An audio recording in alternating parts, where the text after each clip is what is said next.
میں ایک جگہ گیا ایک صاحب کے ہاں، وہ لوہے کی چارپائیاں بناتے تھے، پھر ان کو بن کے فروخت کرتے تھے، ان کا یہ کام تھا، نارمل درجے کے، کوئی مالدار نہیں۔ میں گئے نا، مجھ سے کہنے لگا یہ چارپائیاں نہیں بکتی۔ میں نے کہا ایک چارپائی پہ کتنا پیسہ بچاتے ہیں؟ کہ اتنا۔ میں نے کہا اگر ڈبل مل جائے تو پھر میرا کتنا ہوگا؟ اچھا وہ سنجیدہ سمجھ گیا کہ پیر کا حصہ تو ہوتا ہے، میرا کتنا ہوگا؟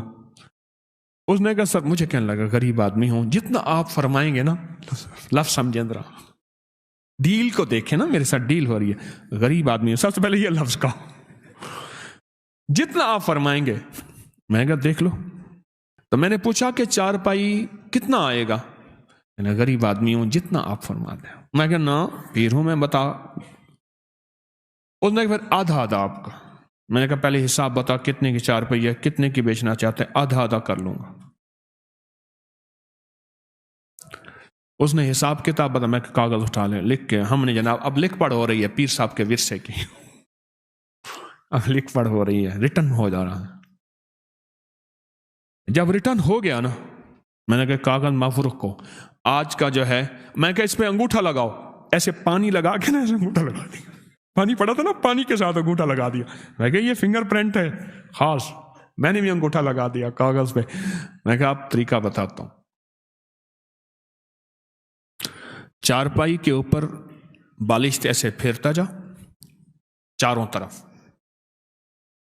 یہ دیکھیں یہ چارپائی ہے، چارپائی ہے نا جیسے، اس پہ چاروں طرف گٹھے مارنا بالشت ایسے، اور میں نے ایک اسم بتایا، میں نے کہا یہ پھیرتا جا، وہ اسم ہے یا قادر ہو یا نافع ہو، یا قادر ہو یا نافع ہو، یا قادر ہو یا نافع ہو، یا قادر ہو یا نافع ہو، یا قادر ہو یا نافع ہو، یا قادر ہو، ایسے ایسے پھرتا جا اور پڑھتا جا۔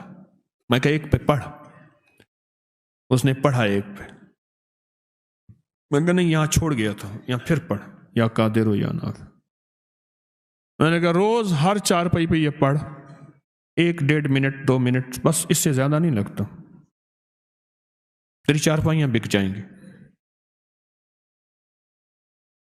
کچھ عرصے کے بعد وہ غریب آدمی ملا۔ اچھا میں نے کہا جو منافع ہوگا وہ آدھا میرے لیے رکھ دینا ہے، اور دیکھ پیر کا مال کھائے گا تو ڈیش ڈیش ڈیش، اور دیکھ لے۔ ہم نے سندھ کے، میں تھر پار کر نگر پار کر یہاں گیا، گائیں ایسے پھر رہی تھیں بالکل، کبھی 4 گائیں کبھی 5 گائیں، کہیں گائیں ایسے بیٹھی ہیں، کون مارے کون کرے؟ ہندو ہیں سارے، ادب کرتے ہیں۔ میں نے کہا جب منافع ہوگا نا، منافع میرے پاس لے آنا، میرا آدھا چپ کر کے لے آنا بس، تو ٹھیک ہے۔ اور میں نے کہنا کسی کو نہ، کہے گا تو برکت ہٹ جائے گی۔ کچھ عرصے کے بعد وہ بندہ میرے پاس آیا منافع لے کے، اچھا خاصا تھا۔ میں نے کہا ہوا کیا؟ کہنے لگے میرے پاس سے کراچی کا بیپاری تھا، وہ کبھی کبھی چارپائیاں لیتا تھا، چھوڑ گیا کئی سالوں سے۔ اس کا فون آیا کہ ایک NGO ہے، وہ چارپائیاں تقسیم کرنا چاہتی ہے غریبوں میں کچھ علاقوں میں، تو کتنی چارپائیاں دے سکتا ہے فوراً؟ کتنی چارپائیاں؟ تو میں نے کہا میرے پاس اتنی تو تیار پڑی ہیں۔ کہنے لگا یہ تو فوراً بھجوا دے۔ تو میں نے پوچھا کہ اس نے کہا کیا ریٹ ہے؟ میں نے کہا آپ جو لگا دیں گے۔ کہہ رہا ٹھیک ہے وہ بھیج دیں۔ اس نے ہر چارپائی کا ریٹ ڈبل خود لگایا، خود لگایا۔ اتنے میں قبول ہے، راضی ہو؟ انہوں نے کہا ٹھیک ہے، بھیج دیا بل۔ باقی جلدی بناؤ، کہ انہوں نے چارپائیاں جو ہیں لوگوں غریبوں کو تقسیم کرنی ہے۔ بس صرف کام اتنا کیا ایسے، یا قادر ہو۔ ویسے بھی میں بتایا کرتا ہوں کہ آپ کوئی خریداری کرنا جائیں، کوئی چیز خریدیں تو صرف 45 بار آپ پڑھ لیں یا قادر ہو یا نافع۔ کوئی بھی چیز بیچنی ہے یا خریدنی ہے، کوئی بھی سودا کرنا ہے، کوئی بھی، آپ 45 بار پڑھ لیں یا قادر ہو یا نافع ہو، اس کا نفع نقد آنکھوں سے دیکھیں، نقد دیکھیں آنکھوں سے، کمال دیکھیں آنکھوں سے، تاثیر دیکھیں آنکھوں سے۔ وضو بے وضو ہر حالت میں پڑھ سکتے ہیں، صرف 45 بار۔ کیا؟ یا قادر ہو یا نافع، صرف 45 بار، صرف 45 بار۔ اس نے سارا واقعہ سنایا کہ ایسے ایسے پیسے ہیں۔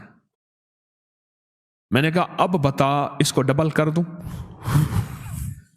پہلے ڈبل تو ہو چکے تھے، وہ پیسے ڈبل ہوتے ہیں نا۔ کچھ پیر ایسے ہیں پتہ نہیں، تو میں نے کہا اس کو اب ڈبل کر دوں؟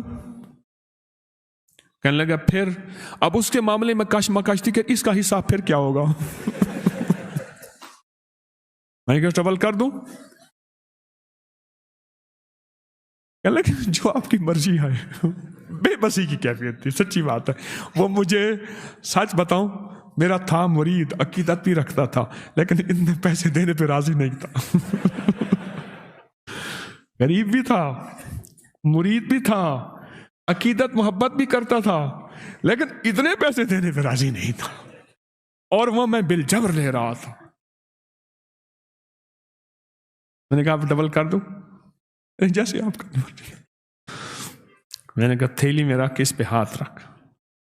اس کا ہاتھ رکھا، میں نے اللہ سے دعا کی، ذکر کیا، کچھ اعمال کیے، دم کیا۔ میں نے کہا اب یہ پیسے جا کے ایسے رشتہ داروں کو دے جو تجھ سے زیادہ غریب ہوں، وَبِذِي الْقُرْبَى وَالْيَتَامَى وَالْمَسَاكِينِ وَابْنِ السَّبِيلِ۔ ایسے رشتہ داروں کو دے جو تجھ سے بھی زیادہ غریب ہوں۔ ایک صحابی آقا کی بارگاہ میں حاضر ہوئے، حضور ایسی غلطی ہوگی، روزہ میرا ٹوٹ گیا، تو پھر فرمایا کہ پھر 40 مسکین ہوں۔ انہوں نے کہا میں سرکار میں خود ہی مسکین ہوں۔ اچھا کرتے کراتے انہوں نے کہا اتنا کھانا لے آیا، انہوں نے کہا آخر حضور نے مفہوم ہے، فرمایا چلو تو خود ہی کھا لے۔ اس نے ایسی دلیلیں دی آقا کو، حضور میں تو خود ہی مسکین ہوں۔ حضور مسکین بتائیں، وہ اپنے آپ کو اور زیادہ مسکین کرتے۔ آگے رحمت للعالمین تھے۔ تو میں نے کہا کہ غریب ڈھونڈ پر ہوں رشتہ دار، تیرے مخالف ہیں، موافق ہیں، اس کا تعلق چھوڑ دے۔ میں نے ان سے عرض کیا کہ ایسے رشتہ داروں کو دے، ایسے رشتہ داروں کو، اور جا کے انہیں دے، ہدیہ دے۔ اب وہ بیچارہ پریشان، یہ کہانی کیا بنی؟ میں نے کہا ڈبل نہیں ہوں گے، ڈبل تیرے میرے پاس بول ہیں۔ اللہ کے ہاں جو لفظ ہے 70 گنا دوں گا، اور 70 عربی میں 70 نہیں ہوتے، 70 سے مراد بے شمار۔ اچھا اس سے بھی اگلا لفظ ہے واللہ یضاعف لمن یشاء واللہ واسع علیم۔ میں اس سے زیادہ، اور تم لوگوں مجھے نہیں جانتے میں کتنا واسع ہوں، اور میں اپنی وسعت کو خود جانتا ہوں میں کتنا وسع، واللہ واسع علیم۔ وہ علم میرے پاس ہے کہ میرے پاس کتنی طاقت کے، قدرت کے خزانے ہیں، اور علم کے اور کمال کے اور دولت کے اور رزق کے کتنے خزانے ہیں تم نہیں جانتے۔ میں کہ جا تیری ہر چیز ڈبل ہو جائے گی۔ سچ پوچھیں اس 4 پائیوں والوں کی ہر چیز ڈبل نہیں ہوئی، 70 گنا ہو گئی ہے، 70 گنا ہو گئی ہے۔ اس دفعہ ربیع الاول میں اس نے بڑی دینگیں آگے یہاں بانٹی، بہت زیادہ، اور وہی شخص تھا جو لقمے کے لیے بعض اوقات پریشان ہوتا تھا۔ آپ کی بھی کوئی چیز اگر ایسی ہو جو آپ چاہتے ہیں کہ اس میں برکت ہو، اس میں خیر ہو، تو آپ بھی ہاتھوں کا یہ عمل، آپ کو بھی اجازت ہے، یا قادر ہو یا نہ۔ میرے ذہن میں آیا، میں نے آپ کو تو اجازت دی نہیں۔ کوئی بھی چیز ہے آپ اسے نفع مند بیچنا چاہتے ہیں، ایک تو وہ سورۃ یوسف کی آیت نمبر 80 ہے، یاد ہے آپ کو؟ ہے نا آیت نمبر؟ سورۃ یوسف کی آیت نمبر 80، جو چیز نہ بکتی ہو، آیت نمبر 80، جو چیز نہ بکتی ہو ہر نماز کے بعد 11 دفعہ پڑھ لیا کرے۔ بکے گی اور نفع میں بکے گی، ایسی بکے گی کبھی گھاٹا نہیں ہوگا۔ سورۃ یوسف کی آیت نمبر 80 بہت طاقتور ہے، بہت طاقتور ہے. کوئی چیز ایسی ہو جو رک گئی ہو اور بندہ تھک گیا ہو کہ اب یہ میرے بس میں نہیں ہے، تو وہی سورۃ یوسف کی آیت نمبر 80 پڑھنا شروع کر دے. مزید پڑھنا ہے تو کثرت سے پڑھنا شروع کر دے، اور بہت کثرت سے پڑھنا شروع کر دے، اور بہت کثرت سے پڑھنا شروع کر دے. وہ چیز نفع مند بکے گی. اور مزید یہ عمل میں نے بتا دیا بالشت کا، اور ہر بالشت پہ پڑھے یا قادر ہو، مولا تو قادر بھی ہے، اس کو بچوا دے پر نافع ہو، نفع کے ساتھ. تو ہر چیز پہ قادر ہے، تو ہر چیز کر سکتا ہے. تیرے لیے کون سی ہے؟ تو چاہے تو سب کچھ ہو جائے. تیری چاہت کا نام وجود ہے.